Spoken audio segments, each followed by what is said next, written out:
Ikinatuwa ng palasyo ang naging resulta ng Labor Force Survey ng Philippine Statistics Authority ngayong taon. Batay sa survey mula sa 6% noong nakarang taon, bumaba ang unemployment rate ng bansa sa 5.7%. Si Rocky Ignacio mag-uulat live. Maraming salamat. Bumaba nga ang unemployment rate sa bansa na ang ibig sabihin ayon sa Palasyo ng Malacanang, maganda at malakas ang ekonomiya ng Pilipinas. Ikinatuwa ng Malacanang ang resulta ng Labor Force Survey ng Philippine Statistics Authority ngayong 2015. Batay sa nasabing survey, bumaba ang unemployment rate sa 5.7% mula sa 6% noong October ng 2014.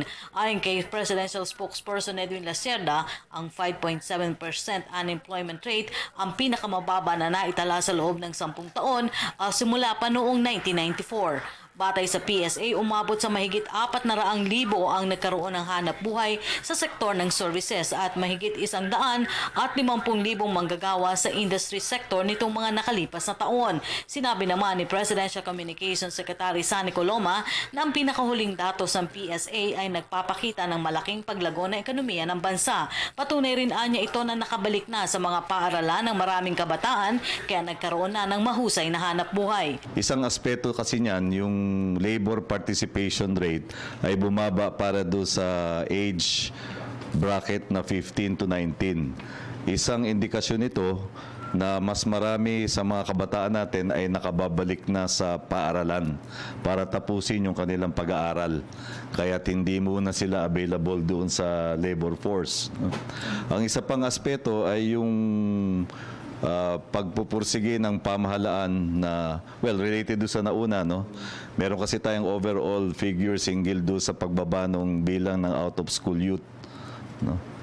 On both ends yan, doon sa grade school dahil doon sa 4Ps. Doon naman sa mas mataas dahil nga doon sa nagkakaroon na sila ng mas meron na silang kapasidad at lumiresponde sila doon sa mga alternative education programs ng pamahalaan. Kaya hindi na sila nagpa-participate muna doon sa labor market. Batay pa rin sa report ng PSA, bumaba rin ang underemployment sa 17.6% mula sa dating 18.7% nitong October 2014. Binigyan din ng Palasyo na ang magandang balita na ito bunga na rin ang pag-iral ng daang matuwid ng Administrasyong Aquino, kasabay na rin ang pagtutok sa mga programang magpapalawak pa ng oportunidad sa maraming Pilipino. Sa kabilang banda rin, inaasikaso ng pamahalaan at binibigyan ng prioridad yung papataas sa kalidad ng trabaho, no? Dahil kinakailangan ito para masiguro na masusustine yung ganyang level of employment, no?